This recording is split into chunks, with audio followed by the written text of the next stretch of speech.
Como bien sabemos, el estómago, que vendría a ser es una dilatación del tubo digestivo. Dilatación que presenta una curvatura menor, una curvatura mayor, una cara anterior y una cara posterior. A su vez sabemos que el estómago presenta 4 regiones, o se divide en 4 regiones, que viene a ser el cardias, el fondo, el cuerpo y el antro. Y el límite entre el antro y el duodeno vendría a ser el píloro. Píloro, conducto pilórico o esfínter pilórico. Entonces, con estas tingencias que hicimos, hablemos de las capas histológicas del estómago. Hacemos un pequeño corte, de lo más profundo a lo más externo, un corte más amplio, lo más profundo a lo más externo tenemos 4 capas: la mucosa, submucosa, muscular y la serosa. En esta imagen podemos verlo mejor: mucosa, submucosa, muscular y la serosa. Hablemos un poquito más de la mucosa. La mucosa se divide a su vez en o presenta 3 divisiones, que viene a ser el epitelio, la lámina propia y la muscular de la mucosa. El epitelio gástrico, que forma parte del revestimiento epitelial, presenta depresiones, invaginaciones, como podemos ver acá. Todo lo que está de rosado forma parte del epitelio, que son invaginaciones, depresiones que se dirigen hacia la lámina propia. A estas depresiones se les llama fosetas gástricas, o también llamado criptas gástricas. Este epitelio de revestimiento tiene la característica de ser un epitelio cilíndrico simple. Simple por presentar una sola capa, cilíndrico porque sus células epiteliales son células cilíndricas. A estas células cilíndricas se les llama células mucosas superficiales. Estas células mucosas superficiales tienen las siguientes características. Tienen uniones estrechas o uniones oclusivas, que forman parte de la barrera contra el jugo gástrico. Otra característica que presentan estas células superficiales es que son células secretoras.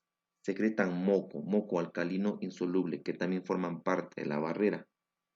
Estas células epiteliales recubren toda la superficie gástrica y también recubren a las fosetas gástricas. La siguiente capa sería la lámina propia.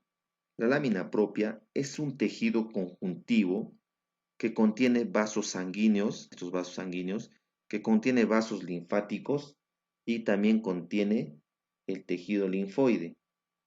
A su vez, la lámina propia contiene a las fosetas gástricas y contiene las glándulas gástricas. Es decir, las glándulas gástricas y las fosetas gástricas están dentro de la lámina propia. La otra capa de la mucosa sería la muscular de la mucosa, que presenta una fibra circular interna y una fibra externa longitudinal. Entonces ya hemos estudiado la mucosa, ahora hablemos de la submucosa. La submucosa es un tejido conjuntivo que también presenta vasos sanguíneos, vasos linfáticos y contiene un plexo nervioso. Es el plexo submucoso de May. La siguiente capa vendría a ser la capa muscular, que se divide en 3 fascículos. Tiene una capa longitudinal externa, una capa media circular y una capa interna oblicua. Entre la capa circular media y la capa longitudinal externa está este plexo nervioso. Es el plexo mientérico de Auerbach. Ahora hablemos propiamente de las glándulas del estómago, las glándulas gástricas. De acuerdo a la división que se hizo antes, a las regiones que presenta, se tiene 3 tipos de glándulas. Las glándulas gástricas u oxínticas, que incluyen a las glándulas del fondo y del cuerpo, las glándulas pilóricas, glándulas antrales también llamadas, y las glándulas cardiales. Hablemos de las generalidades de las glándulas. Este corte que tenemos, el revestimiento epitelial que, como les mencioné, no es continuo, sino presenta estos pequeños orificios que son las zonas de invaginación de depresión, orificios, donde se encuentran las fosetas gástricas. Varias fosetas gástricas, ahí se puede ver, ¿no? Entonces ahí tenemos las fosetas gástricas. En el vértice de esta zona de la foseta es donde drena las glándulas gástricas. Por cada foseta pueden haber de 3 a 5 hasta 7 glándulas. Es decir, las glándulas drenan su contenido en la parte más profunda de las fosetas. Y de ahí el jugo producido por las glándulas van a drenar hacia la luz. Las glándulas básicamente son tubulares, de esta forma. Entonces tenemos una glándula característica, que vendría a ser esta. Se puede ver el revestimiento epitelial, la superficie. Se pueden ver las fosetas gástricas, y luego vemos la glándula propiamente dicha. A su vez, la glándula se divide en 3 segmentos: el istmo, el cuello y la base. De acuerdo a los tipos de células que presentan las glándulas, vamos a tener 3 tipos de glándulas: las glándulas gástricas o oxínticas, las glándulas pilóricas, las glándulas cardiales. Acá tenemos las glándulas cardiales, gástricas o oxínticas, glándulas pilóricas. Hablemos de las glándulas gástricas o oxínticas. De esta imagen tomamos este segmento, lo ampliamos un poco, vemos esta imagen ampliada, vemos la foseta gástrica, donde drenan 2 glándulas, una glándula, otra, como en la imagen que vimos anteriormente, ¿no? La foseta gástrica y las respectivas glándulas que drenan en su parte más profunda.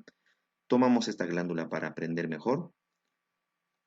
Vemos acá el istmo que contiene estas células, que son las células mucosas superficial, que lo que producen es un moco alcalino. Y a su vez en el istmo también podemos encontrar las células parietales, célula parietal oxíntica, que lo que produce es ácido clorhídrico y factor intrínseco. Por debajo del istmo está el cuello, donde vemos la célula parietal oxíntica y donde vemos también este tipo de células, que son las células mucosas del cuello. Ambas son células mucosas, pero cada uno tiene sus particularidades. La célula mucosa superficial produce moco alcalino y la célula mucosa del cuello produce moco ácido, que tiene efecto antibiótico. Y después tenemos la base o el fondo de la glándula, donde vemos las células mucosas del cuello, donde vemos las células parietales y donde vemos también estas células, que son la célula principal oximógena, que lo que produce es pepsinógeno y la lipasa gástrica. Como dijimos, también vemos otro tipo de células, que son estas. Son las células enteroendocrinas, que en el caso de la glándula oxíntica o parietal, esta célula enteroendocrina lo que produce es histamina. Esta célula es más conocida como célula SL, que es la célula que produce histamina. El otro tipo de glándula, o la otra glándula, sería la glándula pilórica. Parecido a la anterior, presenta las células mucosas, células principales, pero lo más importante de esta región es que presentan las células enteroendocrinas, que en este caso vendría a ser la célula G, que produce gastrina, y la célula D, que produce somatostatina. En resumen, la glándula gástrica o oxíntica producen factor intrínseco, ácido clorhídrico, pepsinógeno.